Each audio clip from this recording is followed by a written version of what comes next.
নাম শ্ৰীমতী দেৱযানী বৰুৱা। মই গটঙা উচ্চ মাধ্যমিক বিদ্যালয়ৰ এগৰাকী কম্পিউটাৰ শিক্ষয়িত্ৰী। বিদ্যালয়খন হৈছে মেজেঙা চাহ বাগিচা আদৰ্শ উচ্চ মাধ্যমিক বিদ্যালয়। আমি একেবাৰে অতি ঘৰৰ ওচৰতে বিদ্যালয়খন পাই অতি আনন্দিত হৈছো। ইয়াত যিখন আদৰ্শ হাই স্কুল হৈছে মেজেঙা চাহ বাগিচা, এইখন আমাৰ গাঁৱৰ কাৰণে বহু উপযোগী হ'ব। ইয়াততো ওচৰতে হাই স্কুল নাছিলে। হাই স্কুলৰ কাৰণে মানুহে তিতাবৰ ওলাই যাব লাগে, লগভগ 5 কিলোমিটাৰ ওলাই যাব লাগে।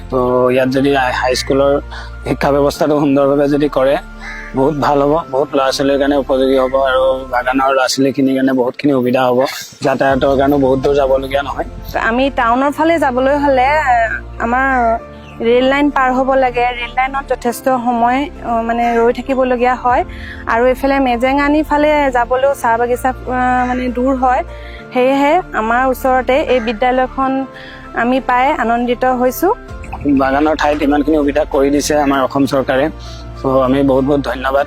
আমাৰ সন্মানীয় মুখ্যমন্ত্ৰী হিমন্ত বিশ্ব শৰ্মাকো বহুত ধন্যবাদ জনাইছো যে এইখিনি যে ষ্টেপ লৈ আমাৰ বাগানৰ মানুহৰ কাৰণে ইমানখিনি যে চিন্তা কৰি ইমান এটা ভাল সুবিধা কৰি দিছে।